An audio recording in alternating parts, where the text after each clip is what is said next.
Hello, everyone. Thank you for joining today. Hope you all are doing good.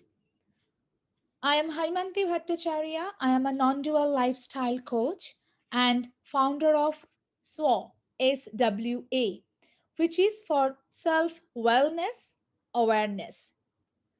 I have done my post graduation in Sanskrit with a specialization in Vedic studies and Indian philosophy from Jadavpur University.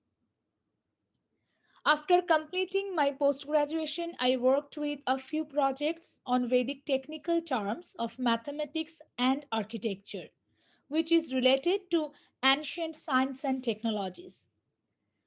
But last few years, I have been researching on non-duality and the human mind. My philosophy is to share ideas to society, to all of you, on how to get a non dual approach to your lifestyle. Initially, my focused work is on self awareness to overcome fear, anxiety, depression, and also how to reach a happy lifestyle. Non dual teaching helps to get an understanding and awareness about the true meaning of self. My organization SWA is working with non dual philosophy. It is working with both mental wellness and self awareness. Yes, mental wellness is essential because if the chaos mind does not settle down, it is not possible to discover the joy within us. So, the first understanding starts with the mind and reaches to the true self. What is non duality? Let me share about non duality first.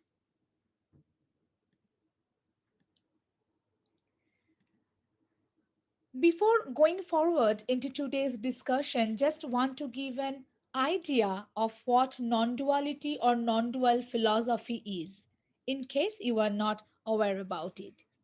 This is an ancient philosophy from India, and it is the extract of knowledge from Vedas and Upanishads. Vedas are the scriptures of knowledge from Vedic civilization. Non duality is a philosophy that is pointing to us and interested about ourselves only. How? The theory of non duality shows us the true nature of self and what we really are, who we are. And it is a conscious, joyful existence. Yes, it says that our true reality is existence, consciousness, bliss. Bliss means happiness or joy. And that is what awareness about.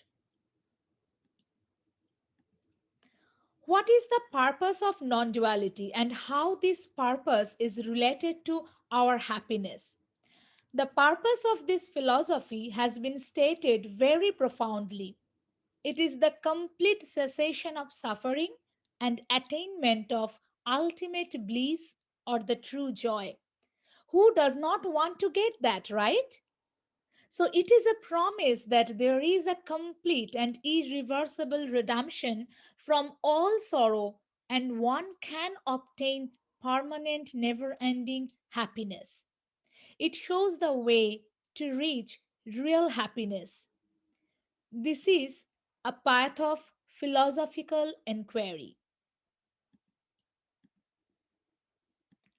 As I said before, this ultimate knowledge says that our true self is existence, consciousness, bliss. So we do exist and we are aware that we are existing, right? There is no doubt about that. And we are also aware that many things exist. In human beings, existence is manifest. We are conscious, so intelligence or consciousness is also manifest. But bliss or happiness is not always manifest. We are not always happy. We do not feel free in this world. We are bound by several limitations. Why?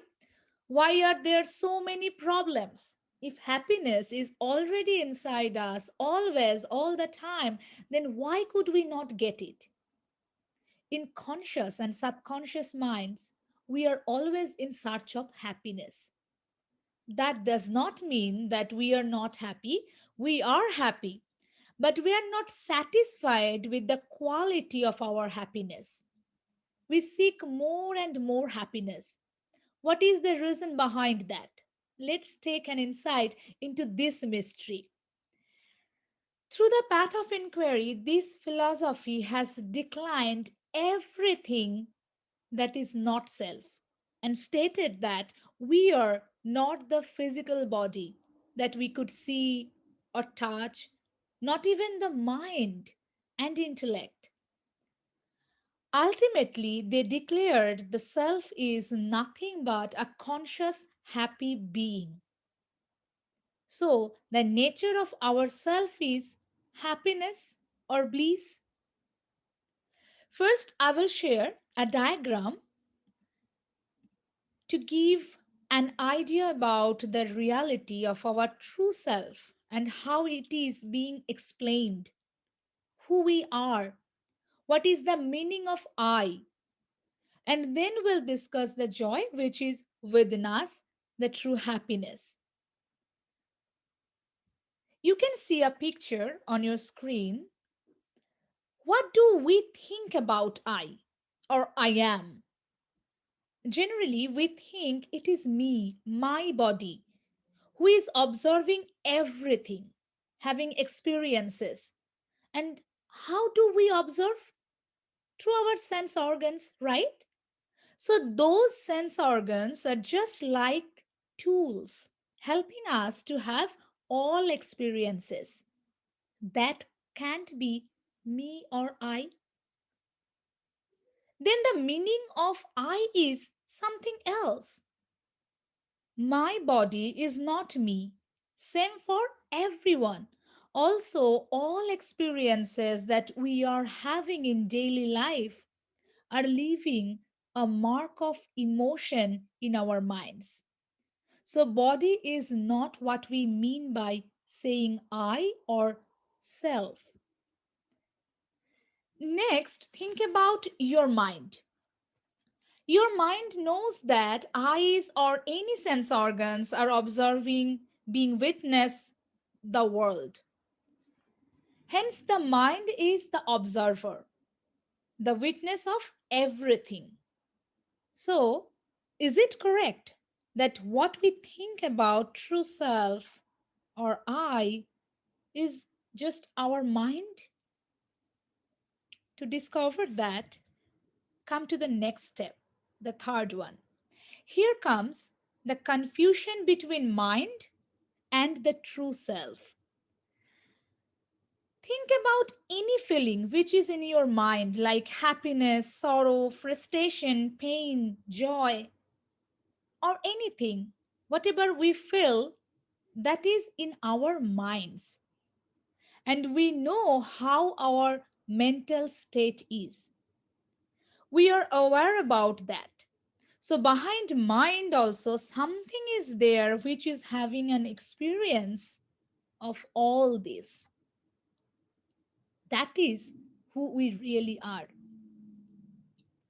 True self or I is beyond mind, not even our body mind. Both our body and mind are changing continuously, but the true self that I do not change. It is constant and a true observer of everything, a conscious witness. Think about another example here. If you are your body, then why does your body change? I am Haimanti. Now, in front of you, there was a time when I was a baby. Then I became a kid, then a teenager, followed by an adult, and obviously, one day I will become an old lady. All the time, my body is changing, but me, my consciousness doesn't change. I am experiencing everything. Same is happening with all of you. Not only humans, also animals, from tiny little to giant creatures, everything is changing every day, every moment. But who is experiencing these changes? Did the experiencer behind all ages change? No. Body changes, mind also changes. Even in a single day, we experience so many changes in our minds. Sometimes excited, happy, sometimes lazy, sad, afraid, exhausted. So many emotions we are facing. But behind these all changes, one conscious existence remains the same. That is self or I. That I never changes. An all pervading witness consciousness. And the quality of this witness or I is happiness or bliss. But are we really happy? Can we feel the peaceful, calm, happy self? Bliss or happiness is not always manifest. We are not always happy. We do not feel free in this world. We are bound by several limitations, endless mixed emotions and feelings. Sometimes it is good, sometimes bad. Because what we are thinking as happiness is just a state of mind, like our other emotions. And the mind's character is it will always change. Another mistake that we do, we think that our happiness depends on a particular condition.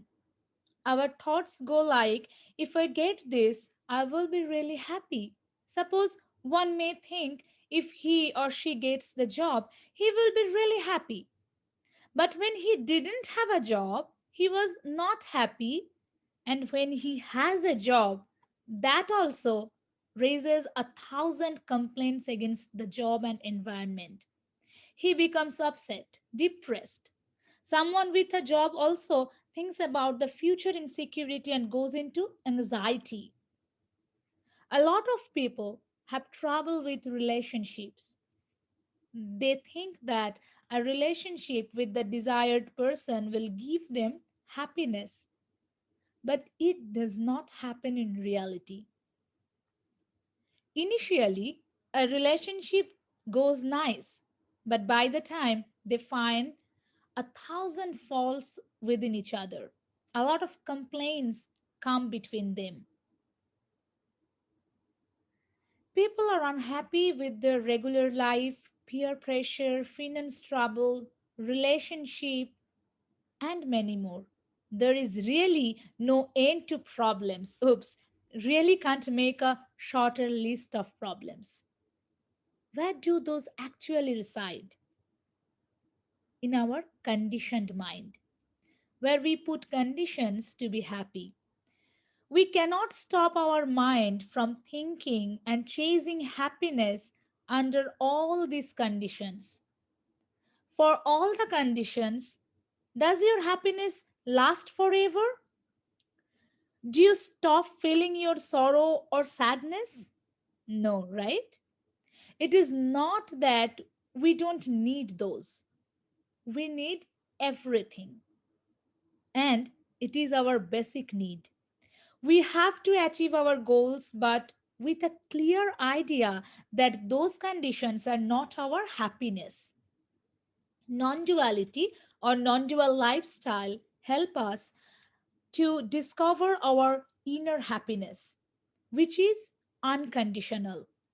With what we can achieve any desires of our life, we can enjoy our life fully, but without any dependency on the joy from the outside world. The feeling of true joy will come from within.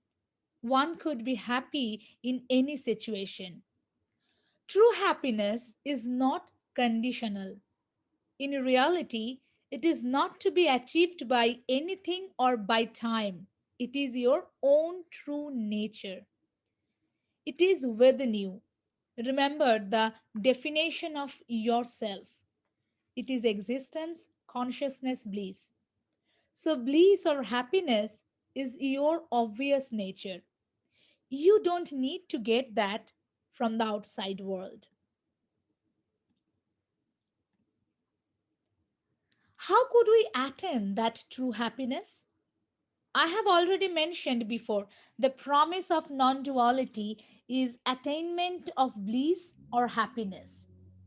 So, there are a few theories of realizing true happiness or the true self. To get that happiness and adapt a non dual lifestyle, the first step is to make your monkey mind into the still mind.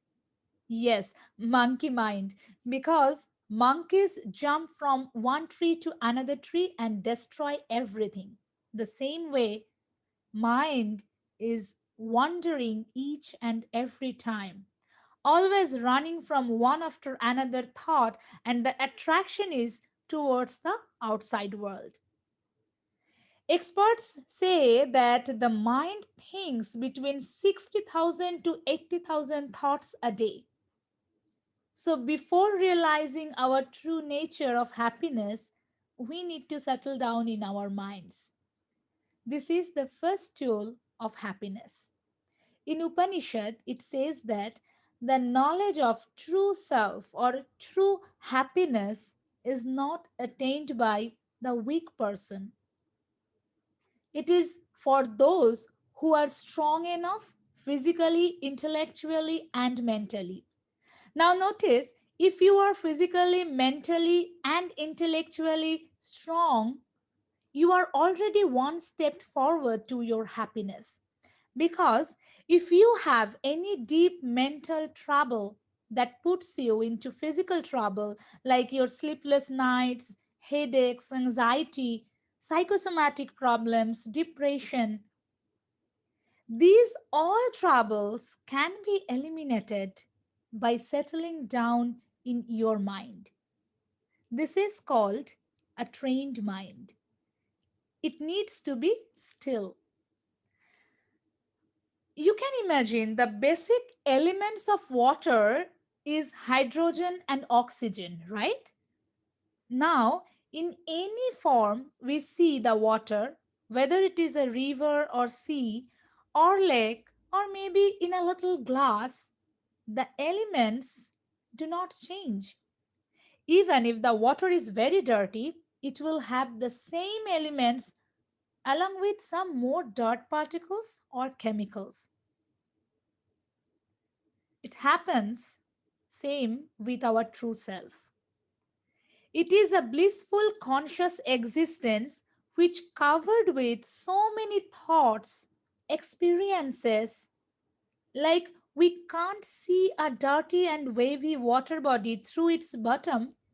We cannot realize our true self without a transparent and clean mind.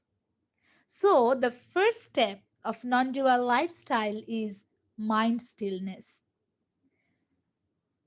It has many processes to learn about and practice.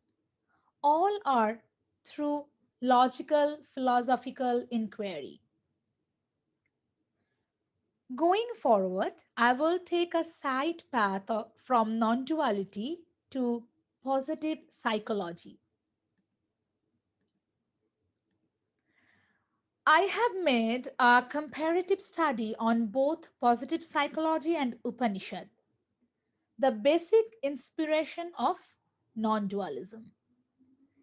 According to the American Psychological Association, psychology or psychiatry is a scientific study of the mind and behavior. But for many decades, the focus was on the problems in life. The vast majority of research on psychology or psychiatry were dedicated to those who are struggling, those with severe mental illness, mental disorders, or those who are mentally sick. But positive psychology mainly focused on happiness. And they are more interested in people who are happy, but how to take them into a happier life. Martin Seligman, he is a pioneer of positive psychology. His theory is based on why happy people are happy. What is the reason for happiness? And also, he uses the scientific method to explore it. Like, you know that there is medicine for sick people to make them better, but also there are vitamins, sports medicines that make healthy people stronger, right? We are not really sick, but we do take supplements to increase our immunity. Positive psychology is working exactly on that way. Vedanta, or non dual philosophy itself, shares a similar goal towards life. I said that the purpose of non dualism is complete cessation of suffering and attainment of ultimate bliss. According to Seligman, in positive psychology, there are three dimensions of happiness: pleasure, engagement, and meaning. These three increase happiness in the human mind. Now, how this modern psychology STEM is connected with non dualism will take your insight into non dual teaching.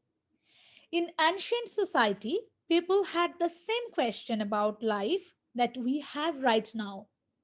So everyone was well in their own work field, but they were not happy. The problem of society was everyone was successful in their respective field, but not feeling satisfied. Somehow there was a lack of satisfaction, lack of happiness. In search of true happiness, they approached to the teacher called Prajapati. They asked how they should live a life to feel more happiness. What is the purpose of life? So the teacher uttered three rules of happiness and purposeful living. He said three does: Damyata, Datta, and Dayadham. That represent three words for higher happiness and peaceful life. What is the meaning of those words? Dammata is self control, Datta is giving or sharing, and Dayadham is compassion for others. These three teachings can be compared with Seligman's three dimensions of happiness. What is that? So, self control is related to engagement, giving or sharing is related to pleasure, and compassion for others is related to meaning in life. Human life should lead under self control. Why? Because living life within limits and being engaged fully with a particular work or goal could lead to happy living. Here, you will get a relation between achievement and self control. It is proved that without a controlled, focused mind, you cannot achieve anything. Focus is related to total engagement with work. And on the other hand, if your life is engaged or focused on a particular goal, you will be automatically self controlled. Self control and achievement both are vice versa. There is an interesting experiment on this particular topic. Talban Shore, he is from positive psychology department at Harvard University. He says happiness is success. not that success is happiness. Did you get that? So, happiness will bring your success. Success is not your happiness, but we take it the wrong way. We think our success is our happiness. So his experiment goes like this. He was under training for a tennis tournament and he put him in a diet, a good healthy diet, with the promise that after the tournament is over, he would indulge himself and buy his favorite junk foods. So after the tournament is over, he went to the McDonald's with excitement. He ordered a large portion of his favorite foods, but when he actually sat to eat that, he found he had no desire for that food. He was not feeling to eat. Obviously, he felt strange to his own behavior. But because he is a psychologist, he discovered the human psychology behind this. He said that because he started control over his food over the month and he benefited from that, his body felt lightweight. He started feeling more energetic. Then the mind does not want to live that controlled life. When we start to fix our minds to goal or achievement with self control, it may vary from situation to situation, but if you control your greed or desire for any good deed, you will find happiness, and that happiness is from within. It is true happiness that leads to a perfect achievement in life. So, self control in non dualism has a great relation to achievement in life from positive psychology. The second teaching of non duality is human life should be generous. There is great joy in sharing. Professor Seligman says if you single mindedly chase pleasure, very soon you will find nothing pleasing you anymore. Pleasure has a limitation. Live life sharing with others. It may be very minimal, but that pleasure will remain longer than you had the pleasure for your own. You can enjoy all your earning for only your own pleasure, but that pleasure will not last for long. On the other hand, if you give something to others, you share with others, it can be anything, anyway food, clothes, or teaching poor kids, even a friend or unknown in any kind of need. That pleasure remains long in life. It is said in Upanishad, Tena taktena vunjita, rejoice through renunciation. Renunciation is a selfless act or work, sharing from whatever you have. So, life with giving and sharing brings more happiness. And lastly, compassion for others. This is your meaning in life. Having an answer of why are we on this earth is a key ingredient of a meaningful life. Non-dual philosophy also asks the same. The point is, I help others because not only that I like it, but I enjoy it. So enjoyment brings meaning to life and happiness. A lot of people who get engaged with community services, non-profit organizations, in schools also students who have a part with this kind of actions, not because they like only, but they enjoy it.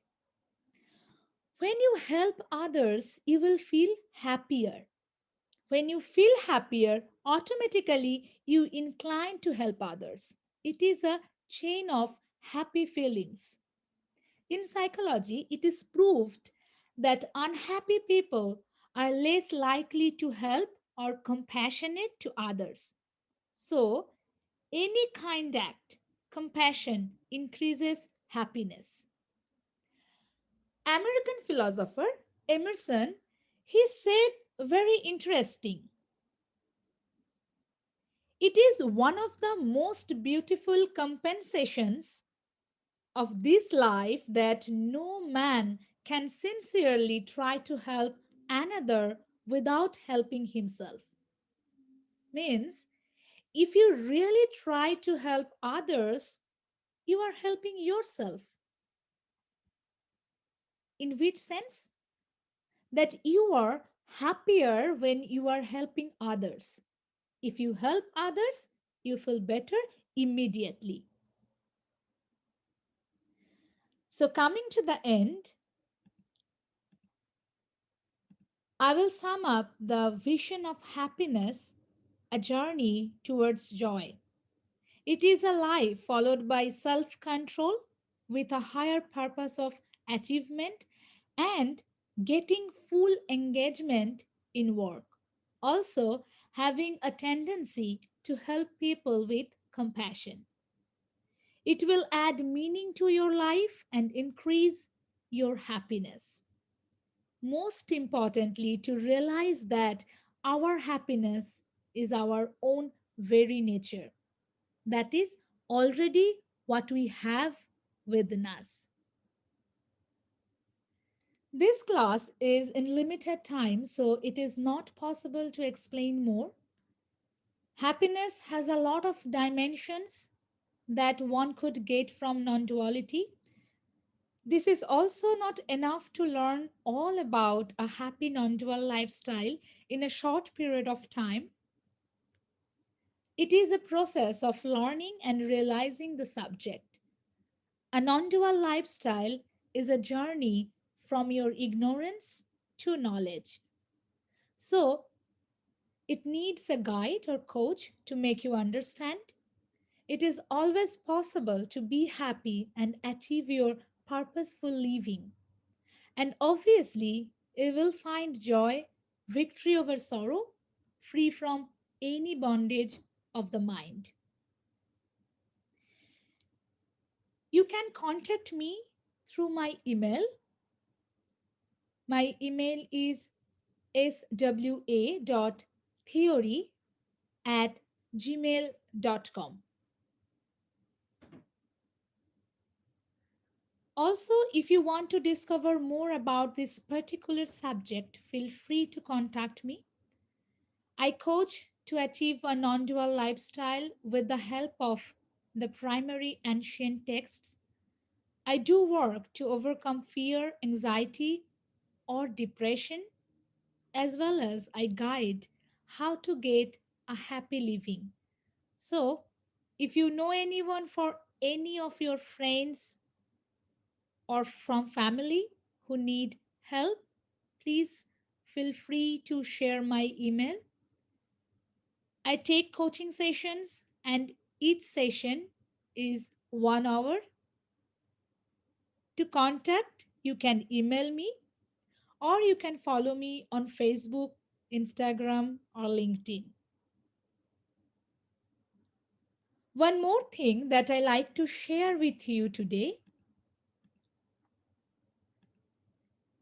This is my first book publication. It is available on Amazon. This book is translated from an unpublished Sanskrit manuscript into English. It has 100 teachings of spiritual life from Indian philosophical background. If you are interested, you can check it. I will share the link with you. Thank you for joining today and see you next time.